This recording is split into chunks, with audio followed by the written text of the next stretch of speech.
चलिए एक बार फिर से बालाघाट का रुख करते हैं। बंसल न्यूज का खास कार्यक्रम चल रहा है विकास के साथ बालाघाट। आकांक्षा तो बढ़ाई है सर। आखिर कमलनाथ जी छिंदवाड़ा आए, इंदिरा गांधी के तीसरे पुत्र, दून स्कूल के पढ़े हुए, दिल्ली में कैबिनेट मिनिस्टर, मौका मिला, चौका लगाया उन्होंने। आप लोगों को भी ईश्वर करे, मैं बहुत सद्भावना से ये बात कह रहा हूं कि बालाघाट का प्रतिनिधित्व और दबदबा मध्य प्रदेश की राजनीति में बढ़े, ऐसी ढेरों ढेर शुभकामनाएं। और मैं आमंत्रित करूंगा बिसेन जी को, गौरीशंकर जी को, मैं आमंत्रित करूंगा प्रदीप जायसवाल जी को और आमंत्रित करूंगा कावरे जी को। ये छोटा सा सत्र 3 मेहमानों के साथ होगा। अशोक जी भी हमारे साथ है, पूर्व विधायक, उनको भी मैं आमंत्रित करूंगा कि वो भी विराजे, प्लीज आइए।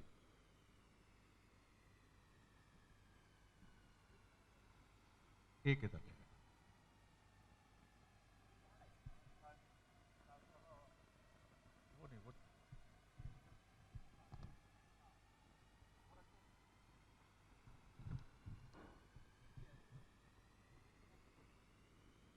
बस ऐसे ही चूक हो जाती है विकास को लेकर भी। कहा कुछ जा रहा है, समझा कुछ जा रहा है, तो कठिनाई हो जाती है और सरलता इसका बड़ा कारण होती है। और बालाघाट की ये सरलता शायद हो सकता है उस पर भारी पड़ी हो, लेकिन अब नहीं पड़ेगी सर। यहां जो मैंने सुना है और जिस तरह से आप सबको देखा और महसूस किया है, निशांत जी मैं आग्रह करूंगा एक और माइक्रोफोन दे दीजिए मेहमानों के सामने। तो सबसे पहले मैं सबसे जो युवा साथी हैं, कावरे जी, कंधे आपके युवा है, लेकिन इन युवा कंधों पर बड़ी जबरदस्त जिम्मेदारी है, क्योंकि बालाघाट आपको देख रहा है। किस तरह से आप एक युवा नेता के तौर पर देखते हैं? आपके साथ आपसे वरिष्ठ लोग हैं, गुड्डा भैया जरूर आपसे कुछ साल बड़े हो सकते हैं। गौरीशंकर जी की विनम्रता का मैं हमेशा से कायल रहा हूं और इनकी लंबी राजनीतिक पारी का एक बड़ा कारण भी वो रहा है। विनम्र राजनेता लंबी पारी तो खेलता है, ये पक्की बात है। प्रदीप जी को भी जितना मैं जानता हूं, कम बोलते हैं, दूर रहते हैं बनावटी शब्दों से, ये भी अच्छी बात है। राजनेता में ये चीज होनी चाहिए। और भगत जी बहुत साफ बोलते हैं, अच्छी बात है, ये भी राजनेता में ये स्ट्रेंथ भी होनी चाहिए। आप किस तरह से बालाघाट के विकास को देखते हैं? संक्षेप में, वक्त काफी हो गया है, लेकिन हम 4 मेहमान हमारे साथ हैं। आप चारों की संकल्पना को मंच समझना चाहता है। सबसे पहले शरद जी आपको बहुत बहुत धन्यवाद देता हूं। बंसल न्यूज को बहुत धन्यवाद करता हूं कि आपने एक ऐसा मंच जहां पर बालाघाट जिले के विकास की आपने चिंता की है। निश्चित रूप से बालाघाट जिले के विकास को लेकर हम सब लोग सकारात्मक विचार के साथ में काम करते हैं। जहां तक आपने मेरे विषय को लेकर आपने कहा कि आपका क्या सोच है, मैं राजनीतिक क्षेत्र में विद्यार्थी परिषद से आया हूं और जिस संगठन से आया हूं उस संगठन में सकारात्मक विचार के साथ में आगे काम करते हैं। यहां पर विचार के साथ साथ मैं जिस पार्टी में काम करता हूं उस पार्टी का एक विचारधारा है, पंडित दीनदयाल उपाध्याय जी का एकात्म मानववाद का विचार, और उस विचार को लेकर हम काम करते हैं। और जब हम काम करते हैं तो निश्चित रूप से वो सारी चीज़ें जहां पर उस परिवार की चिंता जो अंतिम छोर पर बैठा हुआ है उसका कैसे विकास करना है, ये उस विचारधारा से निकल कर आता है। और जब निकल कर आता है तो इस देश में हो चाहे प्रदेश में, जब उस विचारधारा की सरकार बनती है तो निश्चित रूप से वो गरीब परिवार की चिंता होती है। वो गरीब परिवार जो आज़ाद भारत के बाद में छतविहीन था, उसकी चिंता होती है, उसके सर पर भी पक्के मकान बनाने की इस सरकार के उस विचारधारा से चिंता होती है। आपने दूसरी बात कहा कि इस बालाघाट जिले में पार्टी बहुत सारे वरिष्ठ हैं। निश्चित रूप से मैं आदरणीय गौरीशंकर बिसेन जी के उस मार्गदर्शन पर काम करता हूं जिनके राजनीतिक क्षेत्र में मुझे आगे लाने का आपने काम किया है। और जब आदरणीय गौरीशंकर बिसेन जी को देखता हूं तो उनके सकारात्मक सोच, उनका सकारात्मक विचार इस 40 साल की राजनीति में हम सब लोग ने देखा है और इस बालाघाट जिले में हम सब लोग, आदरणीय प्रदीप जायसवाल जी, आदरणीय चाचा जी हैं, हम सब लोग मिलकर इस जिले का विकास करना चाहते हैं। मैं उस सोच के साथ में काम करने वाला व्यक्ति हूं कि मन के जीते जीत है, मन के हारे हार है। मैं मन से जीता हुआ व्यक्ति हूं और मैं इस बालाघाट जिले में निश्चित रूप से आने वाले समय में सबका साथ, सबका विकास और सबको विश्वास में लेकर इस बालाघाट जिले के विकास को आगे बढ़ाने का हम सब लोग काम करेंगे। चाहे वो खनिज संपदा की बात, मैं जिस गांव में रहता हूं वो ग्राम पंचायत ही खनिज से भरा हुआ है, मैग्नीज और इंडिया, जहां पर अभी हम सब लोगों ने प्रयास किया, 68 हेक्टेयर वहां पर जमीन है। एक नया हम वहां पर 500 करोड़ की योजना को लेकर आ रहे हैं, जिससे बालाघाट जिले के लोगों को रोजगार मिलेगा। हम अपने विधानसभा हो चाहे बालाघाट जिले में, हमने आते ही हमारे प्रशासनिक अधिकारियों के साथ में बैठकर, हमारे यहाँ के युवा तरुणाई के साथ में बैठ के मैंने सारे उद्योगपतियों को बुलवाकर एक बार चर्चा किया, उनसे जानना चाहा कि आप चाहते क्या हैं, आपकी सोच क्या है, और उस सोच में हम सब लोग शामिल हुए और शामिल होके आने वाले समय हमारी प्रक्रिया धीरे धीरे प्रारंभ हो रही है और निश्चित रूप से आने वाला समय इस बालाघाट जिले में उद्योगपतियों को भी स्थान मिलेगा और उनके साथ काम भी करेंगे। मैं दूसरी जगह मैं जब बात करता हूं हमारे कृषि के क्षेत्र में, थोड़ा संक्षेप जी, मैं कृषि के क्षेत्र में जब बात करता हूं तो हम ग्रामीण क्षेत्र से आते हैं और जब ग्रामीण क्षेत्र से आते हैं तो कृषि को कैसे लाभ का धंधा बनाएं, उसको कैसे महत्व दे सकें, तो ये वो विचारधारा है जहां पर मैं बात करना चाहता हूं। आदरणीय गौरीशंकर बिसेन जी जब कोऑपरेटिव मिनिस्टर बने तो उन्होंने कृषि को लाभ के धंधे के लिए उस कृषि में काम करने वाले व्यक्तियों को कैसे हम लाभ दे सके, उसकी चिंता करके 0% वाली योजना इस प्रदेश के मुख्यमंत्री जी आदरणीय शिवराज सिंह चौहान जी के साथ में मिलकर उस गरीब, उस किसान को लाभ देने का आपने काम किया। इस प्रकार से बहुत सारी ऐसे हमने कृषि के क्षेत्र में हमने काम किया है।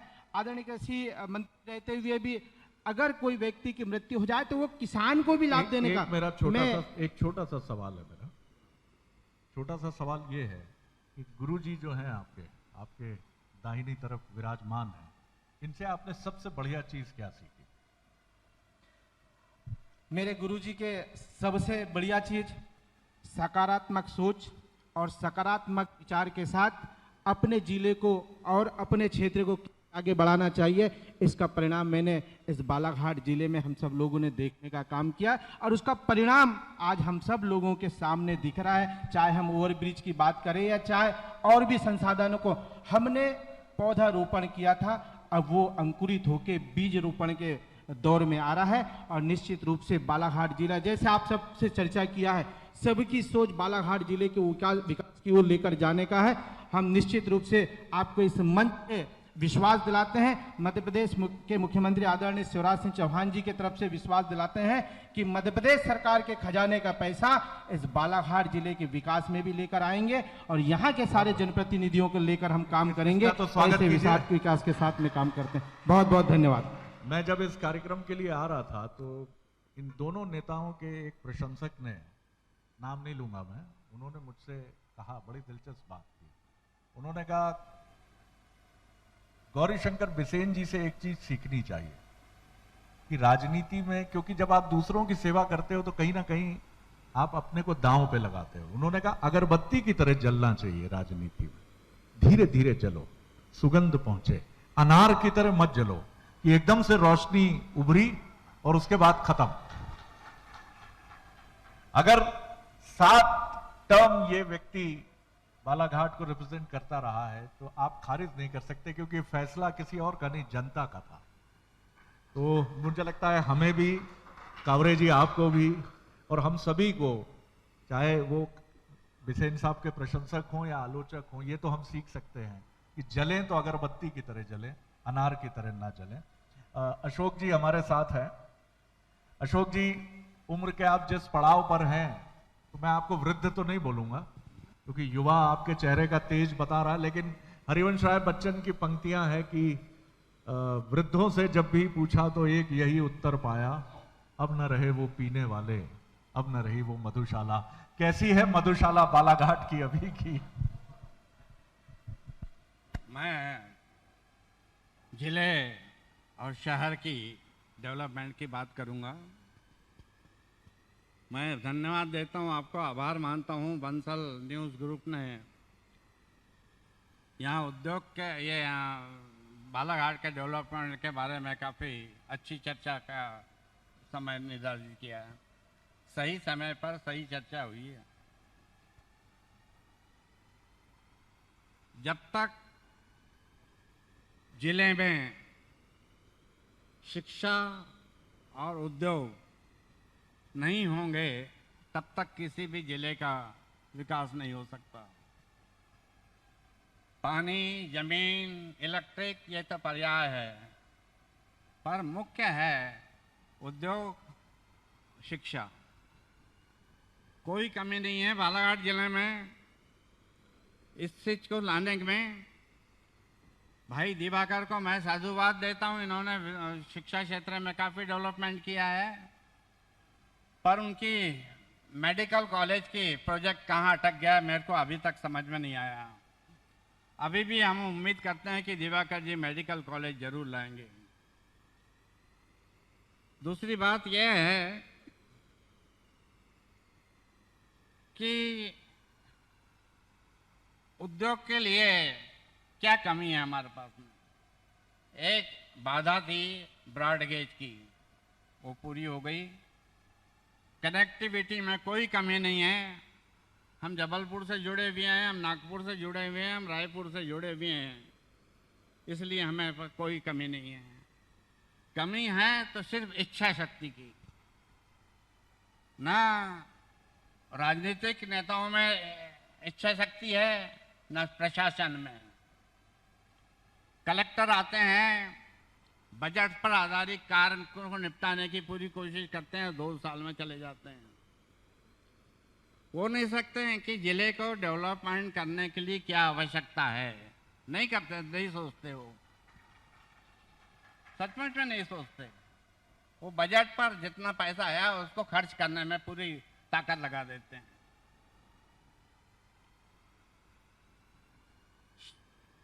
यहाँ कृषि में कोई कमी नहीं है, खनिज में कोई कमी नहीं है। इस तरह से यहाँ अपरंपार हर चीज है, पर कहा ना मैंने इच्छा शक्ति की कमी है। और उसमें 3 मुख्य कड़ी हैं, एक प्रशासन, दूसरा सांसद और तीसरा क्षेत्रीय प्रतिनिधि। क्षेत्रीय सांसद के बारे में मैं आपको बतला दूं, बहुत से सांसद जो हुए हैं उन्होंने दिल्ली के सचिवालय की सूरत तक नहीं देखे हैं। जब उन्होंने दिल्ली की सचिवालय की सूरत नहीं देखे तो वो विकास क्या करेंगे। कभी उन्होंने यहाँ बड़ा बजट, बड़ा उद्योग लाने की कोशिश नहीं की। 3 यहाँ उद्योगपतियों के साथ में सम्मेलन हुए हैं, रिजल्ट 0, कोई रिजल्ट नहीं है। लाखों करोड़ों रुपए उसमें खर्च हुए पर कोई रिजल्ट नहीं है। तो मैं कह रहा हूं कि ये जो 3 की कड़ी है, सांसद, प्रशासन और क्षेत्रीय विधायक, ये यदि ठान ले कि क्षेत्र में क्या करना है, क्या उद्योग लाना है, क्या शिक्षा के क्षेत्र में हमको लाना है, कोई असंभव नहीं है। मेरा अनुभव है। सर थोड़ा संक्षेप। 1 मिनट। मेरा अनुभव है, कलेक्टर बहुत बड़ी चीज होती है। कलेक्टर से सभी आईएएस लोगों के सीधे संबंध रहते हैं। उन्होंने यदि ठान लिया कि मेरे को ये होना इस जिले में, तो आकर रहेगा। पर कहा ना मैंने, बजट पर आधारित चीजों को आपकी बात को मुख्य तौर पर हमने समझा। मुझे थोड़ी देर के लिए ऐसा लगा कि कोई वरिष्ठ शिक्षक है, मैं उनकी क्लास में बैठा हूं, उन्होंने कहा 1 मिनट सुनिए शरद जी, बात एंकर होंगे तो होंगे, आजकल एंकर बहुत ज्यादा बोलते हैं, कट शॉट देखिए, फिर हाथ दिखाया उन्होंने मुझे। सर संक्षेप में, बालाघाट शहर की मैं बात करूं, कलेक्टर महोदय कृपया ध्यान दें। यहाँ जेल शहर के अंदर है, बहुत बड़ा एरिया कवर कर लिया है। उसके फाइल करीब 30 साल पहले चल चुकी है बाहर ले जाने की, पर अभी तक उस पर कार्रवाई नहीं हुई। यदि वो हो जाता है तो कम से कम 1000 गुमटियाँ यहाँ बन जाती है। छोटे व्यापारियों को बहुत सहूलियत होगी, एक अच्छा खाल बन जाए मल्टीपर्पज़ तो हो जाएगा और बगीचा हो जाएगा। दूसरा ये ड्रेनेज बहुत ज़रूरी है। लोग मेहमान लोग आते नहीं बालाघाट सिर्फ इसलिए कि मच्छर काटते हैं, तो ड्रेनेज के लिए कोशिश करेंगे यदि जिलाध्यक्ष महोदय यदि कोशिश करेंगे ड्रेनेज के लिए, तो असंभव नहीं है कुछ भी चीज़, इच्छा शक्ति की जरूरत है। बस मैं यही अपने वक्तव्य पूरा करता हूँ। थोड़ा मुस्कुरा और दिया करिए ये सब बोलते हुए, ऐसा लगा कि जैसे कोई टीचर समझा रहा हो। सर मैं समझता हूँ, हाँ बिल्कुल आपने सारी बातें कही, पर थोड़ी मुस्कुराहट और हो जाती, चाहे शरद जी के लिए हो जाती, चाहे और लोगों के लिए हो जाती। और युवा कलेक्टर हैं, बहुत बढ़िया काम कर रहे हैं बालाघाट के, और आपकी बातों से हम सभी और भी सीखेंगे। बड़ी युवा टीम है, बहुत बेहतर काम भी कर रही है, ज़रूर हम सीखेंगे। मैं प्रदीप जी की तरफ आऊँगा, वक्त कम है और मैं समझ रहा हूँ काफ़ी देर से महफिल सुन रही है हमारे मुअज़्ज़िज़ मेहमानों को। प्रदीप जी, किस तरह से आप देखते हैं बालाघाट के विकास को, वारासिवनी के विकास को, और किस संकल्पना से आप सुनेंगे? अब तक आपने पहली पीढ़ी के नेताओं को तो सुना ही, युवा पीढ़ी को भी सुना। गौरी शंकर जी जो यहाँ पर्याय है राजनीति का, वो भी हमारे साथ है। किस तरह देखते हैं? शरद जी आपको धन्यवाद। भोपाल में तो कई बार बैठा आपके साथ, खनिज मंत्री के रूप में बैठा मैं, बहुत सारी बातें पूरे प्रदेश भर की हुई। आज पहली बार बालाघाट में आश्चर्य हो रहा है कि कैसे बैठे हैं।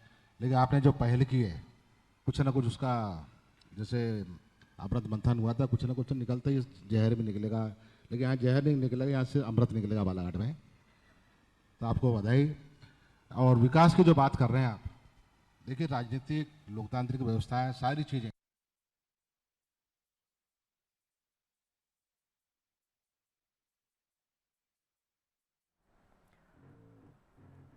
प्रदीप जायसवाल को आप सुन रहे हैं, पूर्व मंत्री, खनिज मंत्री रह चुके हैं, और वो इस कार्यक्रम में पधारे हैं, अपने अनुभव साझा कर रहे हैं। बातचीत का दौर शुरू हो चुका है, मुख्य अतिथि पधार चुके हैं। एक बार फिर बता दें, ये सीधी तस्वीरें बालाघाट की आप देख रहे हैं।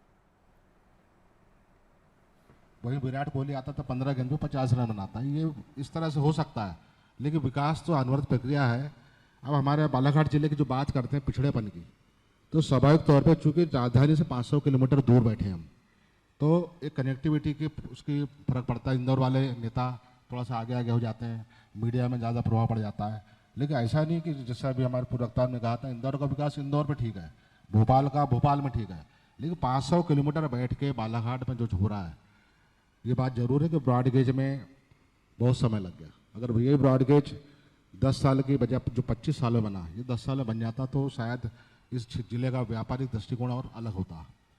मैं खनिज मंत्री के रूप में बहुत सारी मैंने पॉलिसी बनाई, रेत की पॉलिसी मैंने बनाई, आपके सामने बैठा मैं, 5-6 गुना राजस्व बढ़ा। वही मैंने खनिज की पॉलिसी बनाई थी।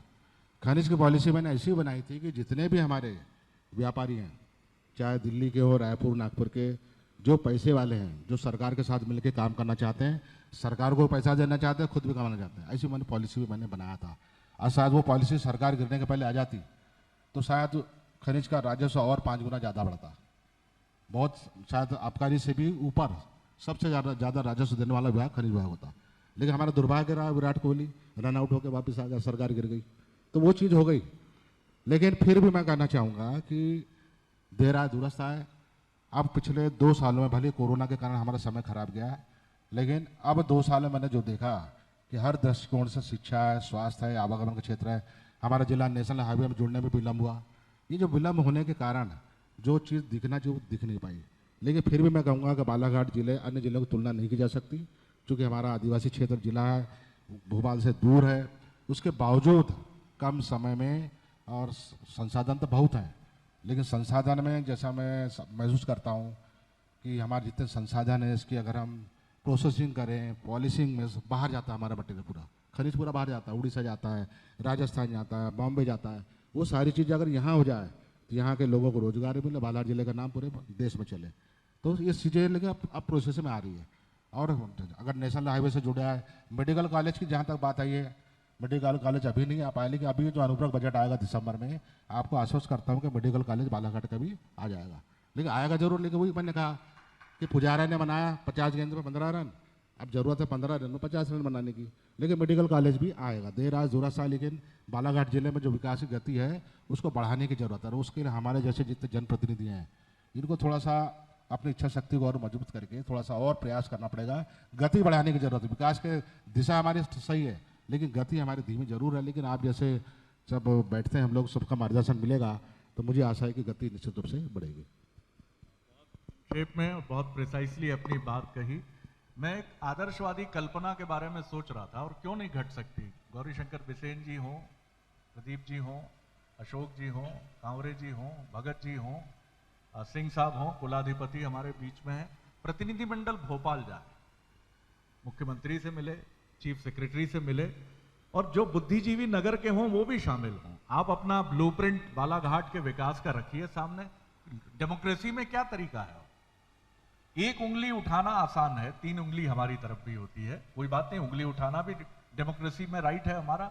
लेकिन हम पहुंचे तो, और एक साथ पहुंचे। जैसे हम वो क्रिकेट टीम बनाते हैं ना कि दुनिया की सर्वश्रेष्ठ टीम, सचिन तेंदुलकर भी हैं इसमें, ऑस्ट्रेलिया के कैप्टन भी रहे हैं, वो भी हैं, ऐसे एक टीम क्यों नहीं जा सकती?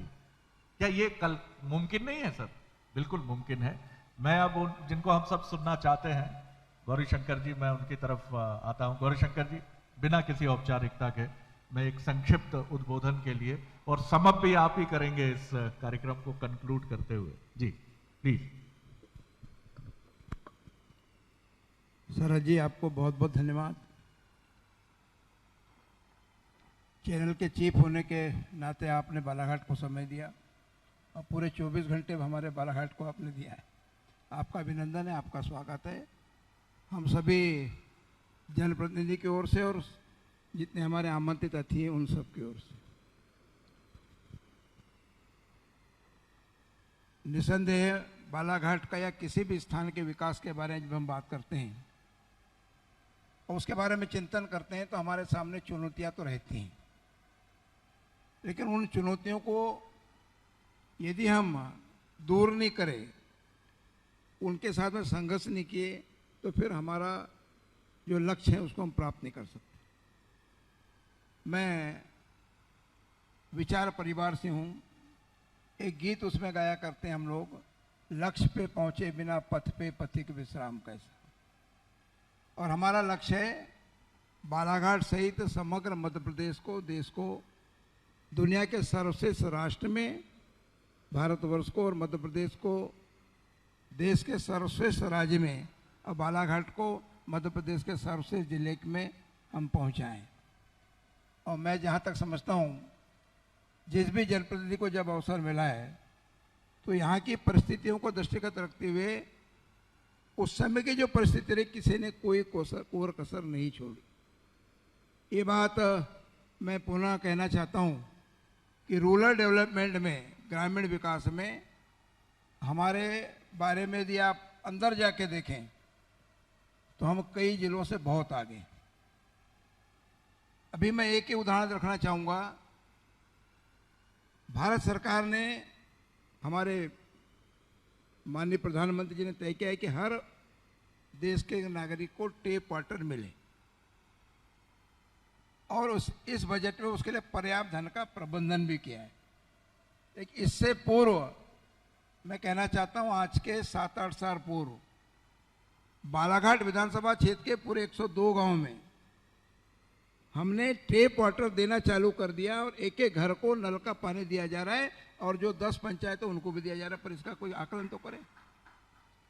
लगता है कि हम यहाँ बहुत छोटी बात कर, पर छोटी नहीं है। किसी विधानसभा क्षेत्र के हर घर को नल का कनेक्शन मिल जाए, ये बड़ी बात है। मैं बालाघाट नगर की बात करना चाहता हूँ। यहाँ पर 17,000 से अधिक हमारे परिवार हैं। 14,000 परिवारों के कनेक्शन हो चुके हैं। लेकिन अब हमारी जो मानसिकता रहती है, करीब 500 लोगों ने अपना कनेक्शन लिया, बाकी लोगों ने नहीं लिया। तो नई स्कीम को हम चालू तब करेंगे जब पुरानी हमारी पाइपलाइन को हम बंद करेंगे। ये कुछ समस्याएं छोटी मोटी आती हैं, उसका निराकरण किया जाता है। मैं एक बात आपसे कहना चाहता हूँ कि इस समय में स्वच्छता हमारा प्राथमिकता पर है पूरे देश में। उस दिशा में मुझे लगता है, चाहे हमारा नगरीय क्षेत्र हो चाहे ग्रामीण क्षेत्र हो, जरा विचार करें इन 15 सालों में ग्रामीण क्षेत्रों का क्या स्वरूप हमारे सामने आया। जहां हम कीचड़ में दलदल में चलते थे, आज कोई ऐसी ग्राम पंचायत नहीं जहां पर हर गली सीमेंटेड न हो, तो क्या विकास नहीं। मैं मानता हूं कि युवा को रोजगार देने के लिए और अर्थव्यवस्था को मजबूत करने के लिए अकेले हमारी परंपरागत जो व्यवसाय है, हमारे धंधे हैं, उस तक हम सीमित रहेंगे तो काम नहीं चलेगा। अब हमारे यहाँ, मैं बालाघाट की बात करना चाहता हूँ, एकमात्र धान उत्पादक, फसल उत्पादक जिला है। पेड़ी, गर्मी में भी लोग पेड़ी लेना चाहते हैं, बरसात में भी पेड़ी लेते हैं। रोटेशन ऑफ क्रॉप के बारे में कहो तो यहाँ का जो टेम्परेचर है वो अनुमति नहीं देता। यहाँ पे दलहनी फसलों का प्रोडक्शन नहीं होने पाता। तो इसके कई ऐसे हमारे सामने प्रॉब्लम है। लेकिन जैसे कि हमने शुगर मिल बनाना, मैंने कोऑपरेटिव सेक्टर में खूब प्रयास किया, शेयर सारे सब किए, लेकिन लोग गन्ना लगाने के लिए आगे नहीं आते। जो हमारे स्वभाव में आ गया कि धान के बाद धान, धान के बाद धान, उस स्वभाव से कैसे हम निजात पाएँ। जहाँ तक सिंचाई के मामले में हम बहुत धनी हैं। मध्य प्रदेश का सर्वाधिक फ्लोर इरिगेशन, बहता हुआ पानी सिंचाई के लिए किसी जिले में सर्वाधिक है तो हमारे बालाघाट जिले में। नदियाँ हमारे यहाँ सर्वाधिक हैं, लेकिन हम यहाँ पे प्रोटेक्टिव इरिगेशन में, श्योर्ड इरिगेशन में नहीं है। हम गर्मी में चाह करके भी पानी नहीं पहुँचा सकते, चाहे वारासुनी क्षेत्र हो, चाहे बालाघाट क्षेत्र हो, या चाहे लालबरा क्षेत्र हो। तो ये कुछ ऐसे हमारे सामने समस्या है। लेकिन अब हमने तय किया है कि एक जिले में एक ऐसी क्रॉप जिसका पहचान पूरे देशव्यापी हो, विश्व के बाजार में जा सके। तो इस समय में हमारा जो पुराना वैरायटी था चिन्नौर, उसके बारे में बड़े पैमाने पे काम कर रहे हैं। हमारे साइंटिस्टों ने भी काम किया है और अब उसको हम एक्सपोर्ट करने की ओर भी आगे बढ़ रहे हैं, उसके लिए रास्ते निकाल रहे हैं। जहाँ तक औद्योगिक विकास का प्रश्न है, मैं मानता हूँ कि आज औद्योगिक विकास की आवश्यकता है युवा को रोजगार देने के लिए और हमारी अर्थव्यवस्था को मजबूत करने के लिए। देश का यदि हम परिदृश्य देखें तो देश की पूरी इकोनॉमी आज रूरल इकोनॉमी पर है और खासतौर से कृषि आधारित हमारी अर्थव्यवस्था है। उससे हमको अकेले बालाघाट का विषय नहीं, पूरे देश को निकल के बाहर आना पड़ेगा। और यदि हम दुनिया के बाजार में खड़े रहना चाहते हैं तो हमारे औद्योगिकरण की ओर हमको बड़े दृढ़ता के साथ में और आत्मविश्वास के साथ में आगे बढ़ना पड़ेगा और हमारी नई पीढ़ी को उसके लिए तैयारी भी करना पड़ेगा। मैं एक बात और आपसे कहना चाहता हूँ, अभी हमारे रमेश भट्टेरी जी ने कहा उसको दोहराने की आवश्यकता नहीं है, लेकिन यदि केरल की बात हमारे नर्सेस बहनों की हो सकती है, केरल राज्य से सर्वाधिक विश्व में जाती हैं, तो बालाघाट की भी हमारी स्टाफ नर्स, हमारी ANM सर्वाधिक मध्य प्रदेश के हर जिलों में जाती हैं। तो ये हमारी कहीं ना कहीं घर के बाहर निकलने का स्वभाव हमारी बहनों ने बनाया। और इसके पीछे शिक्षा, मैं कह सकता हूँ जवाबदारी के साथ में ये बात अलग है कि हम मेडिकल कॉलेज प्राप्त नहीं कर सके, लेकिन ये भी बात अलग है कि शिक्षा, ये बात सत्य है कि शिक्षा के क्षेत्र में हम अग्रणी हैं। और इसलिए मैं बड़े जवाबदारी के साथ कह सकता हूँ कि चुनौतियों को हम अवसर में बदलेंगे। बालाघाट दिन प्रतिदिन तेज रफ्तार से आगे बढ़ेगा और हमारा पूरा विश्वास है कि नई पीढ़ी को साथ लेकर हम लोग विचारधारा में, ठीक है, कोई अलग अलग राजनीतिक दल के हम हो सकते हैं, लेकिन बालाघाट के समग्र विकास का जब प्रश्न आता है तो हम एक दूसरे के साथ में बातचीत करते हैं, एक दूसरे के साथ में संवाद करते हैं। अभी सरसवार जी हमारे 2 टर्म विधायक रहे, लेकिन उनसे भी हम परामर्श करते हैं कि भाई आप बताइए, सीनियर हैं हमारे, और यदि उन्होंने बड़े गुरुजी की भांति कुछ कहा तो उसको बुरा भी नहीं मानते, उनका अधिकार है, हमसे सबसे सीनियर है, उनका मार्गदर्शन हम सदैव प्राप्त करते हैं, ऐसे बाकी सब लोगों का भी। और बहुत अच्छे वातावरण में बालाघाट के विकास के बारे में हम लोग सजग प्रहरी की भूमिका में, मैं आपको, आप घड़ी तरफ देख रहे हैं, मैं आपके समय का ध्यान रखते हुए कहना चाहता हूँ कि आज के इस परिचर्चा के माध्यम से निसंदेह बालाघाट के विकास को एक नया लक्ष्य भी हम प्राप्त करेंगे और नया आयाम तक हम पहुंचेंगे। इसलिए मैं आप सबको बहुत बहुत धन्यवाद देते हुए अपनी बात को यहीं समाप्त करूंगा। बहुत बहुत धन्यवाद। वंदे मातरम। भारत माता की जय। मैं भी अधिक समय नहीं लूंगा, बहुत सारगर्भित बात बिसेन साहब ने कही है और गागर में सागर समेटा है। मैं सीधे, अब चूंकि उन लोगों का जिनका सम्मान होना है, मैं सीधे टीम को हैंड ओवर करता हूं। आप सब, हम सब तैयार हो जाएं और जिनको आमंत्रित करना है निशांत, प्लीज जी इसको शीघ्रता से, बहुत देर से इंतजार कर रहे हैं लोग। रमेश जी, आपसे आग्रह है कि मंच पर आ जाएंगे।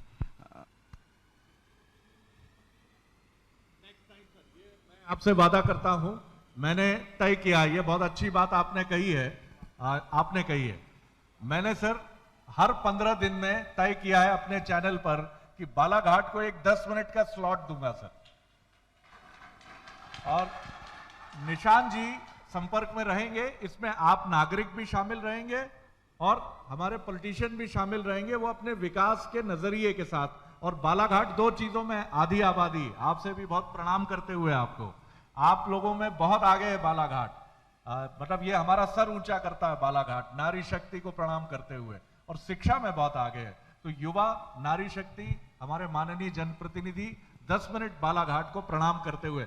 मेरी पत्नी देख रही होंगी ये कार्यक्रम, तो वो अन्यथा न ले, बालाघाट से मोहब्बत हो गई है मुझे जी। बहुत ज़्यादा वक्त हम नहीं लेंगे, बमुश्किल 5 से 7 मिनट का कार्यक्रम और बचा है, उसके पश्चात भोजन करेंगे। आप सभी का समय बहुत कीमती है। एक छोटा सा सम्मान समारोह हमने रखा है, हम अपने इवेंट पार्टनर्स को आमंत्रित करेंगे। अकॉर्डिंगली आप ट्रॉफी रखें। सबसे पहले मैं आमंत्रित करूंगा कॉर्ड वेंचर के श्री आशीष कांकरिया जी को। आप आएँ। रमेश जी।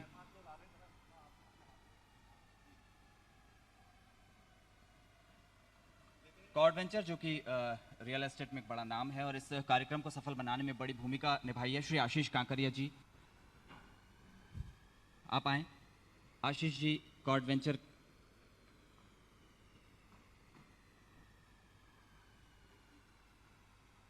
हम आमंत्रित करेंगे सबूरी सिक्योरिटी भोपाल के इस कार्यक्रम में हमारे सहयोगी एक्स कैप्टन शैलेंद्र सिंह राणा, जिनका बड़ा अहम रोल रहा। शैलेंद्र जी आप आए।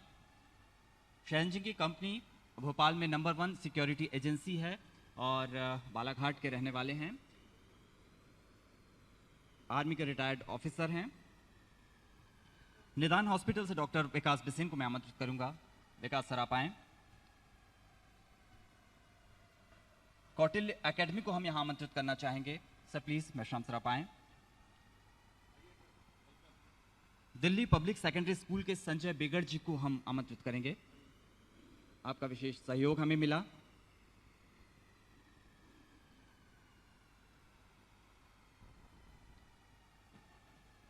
निदान हॉस्पिटल डॉक्टर विकास Bisen. Kautilya academy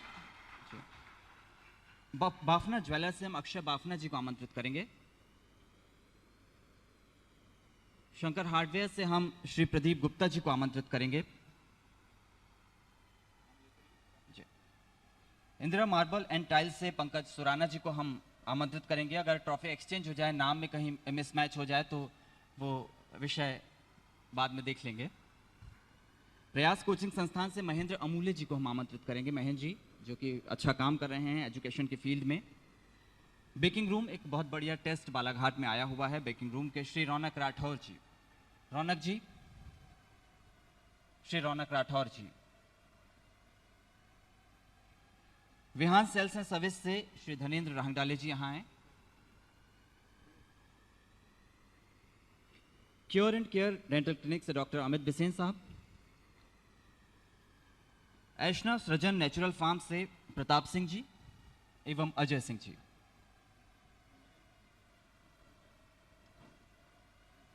doctor Subhash Singh ji. Doctor Subhash Singh ji. Doctor Subhash ji.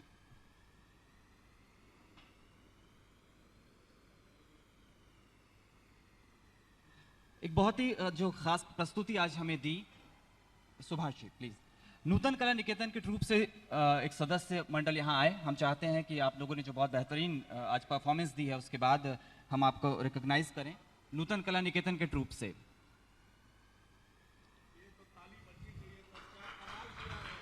जिन बच्चियों ने भी बहुत अच्छा परफॉर्मेंस किया उनमें से भी कोई आए प्लीज।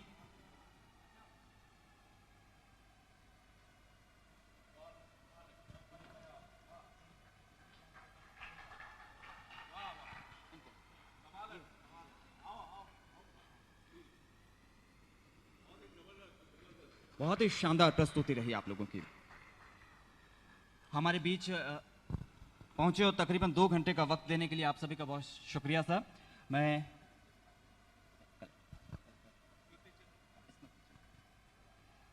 मैं कलेक्टर श्री दीपक आर्य जी को आमंत्रित करूंगा। हम स्मृति चिन्ह देना चाहेंगे बंसल न्यूज की तरफ से आपको।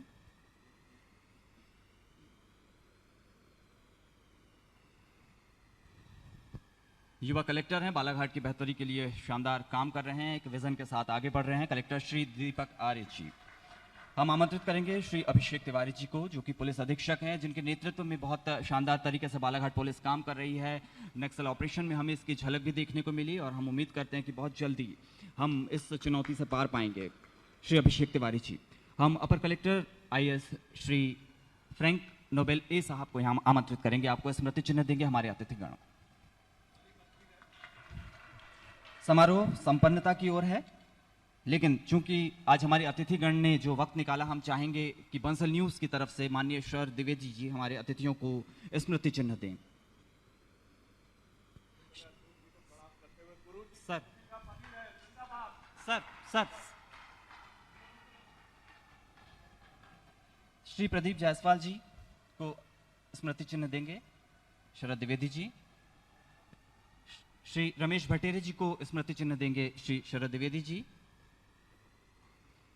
श्री रामकिशोर कावरे जी को स्मृति चिन्ह देंगे श्री शरद द्विवेदी जी। श्री गौरीशंकर बिसेन जी को स्मृति चिन्ह देंगे। मैं माननीय अतिथिगण से निवेदन करूंगा, श्री मधु भगत जी, श्री गौरव सिंह पारधी जी, श्री दिवाकर सिंह जी, श्री विशाल बिसेन जी, संजय सिंह कछवाहा जी, राजा सोनी जी, आप लोग मंच पर आएं, हम स्मृति चिन्ह देना है। शरद द्विवेदी जी स्मृति चिन्ह दे रहे हैं। श्री सुरजीत ठाकुर जी।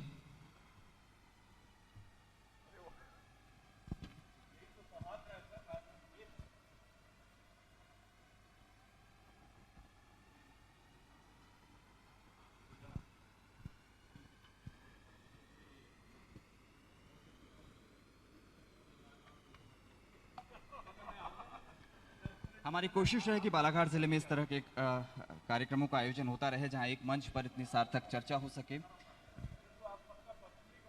आप सभी अतिथियों का हमारे इस कार्यक्रम में पहुंचने के लिए बहुत बहुत शुक्रिया। मैं चाहूंगा कि इसके बाद आप सभी भोजन ग्रहण करें।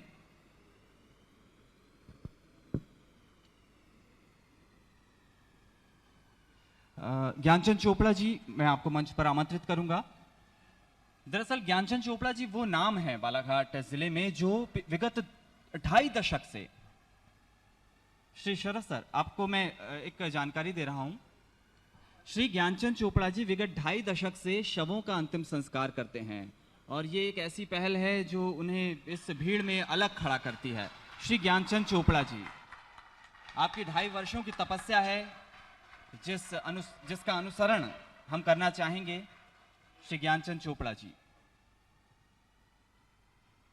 श्री विनोद संचेती जी, वारासिवनी से गौशाला के लिए ये भी एक कर्मयोगी की तरह काम कर रहे हैं और वारासिवनी गौशाला, जिसका जिक्र इसलिए भी किया जाता है क्योंकि वहाँ जिस तरह से गायों की तीमारदारी की जाती है, उनकी सेवा की जाती है, वो बहुत काबिल तारीफ है।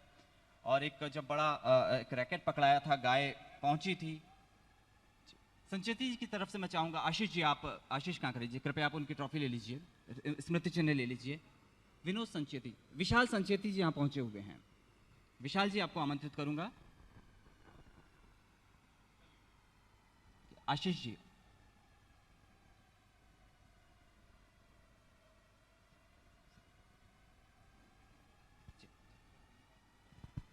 आप सभी का बहुत बहुत धन्यवाद बंसल न्यूज के इस कार्यक्रम में पहुंचने के लिए। ये कार्यक्रम मध्य प्रदेश और छत्तीसगढ़ के दर्शकों ने देखा, बड़े वर्ग तक पहुंचा।